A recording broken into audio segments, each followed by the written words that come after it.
ছেলেদের কাঁদানো এত সহজ না। একটা ছেলে রাস্তাঘাটে মার খেয়ে পড়ে থাকলেও সে কাঁদে না। তাকে তার বাবা মা ইচ্ছে মতো বকা দিলেও সে কাঁদে না, বরং শান্তি পায়। তাকে ক্লাস টিচার বেদ দিলেও সে কাঁদে না। তাকে তার প্রিয়জন রাগ অভিমান করে যদি একটা থাপ্পড় দেয়, তবুও সে কাঁদে না, বরং সেই থাপ্পড়ে সে ভালোবাসা খুঁজে নেয়। এক কথায় বলতে গেলে ছেলেরা কাঁদেই না। ছেলেদের কাঁদানোর একটা সহজ উপায় হলো তাকে অবহেলা করুন, তার থেকে গুরুত্ব কমিয়ে দিন, তার প্রতিটা কথা এবং অনুভূতি হেসে উড়িয়ে দিন, তার ভালোবাসাকে মজা হিসেবে নিন।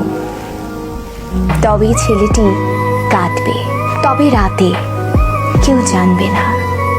আপনি এইটুকু করে এক রাতে তাকে যতটুকু কাঁদাতে পারবেন, বাকি সারা জীবনেও তাকে ততটুকু কাঁদাতে পারবেন না।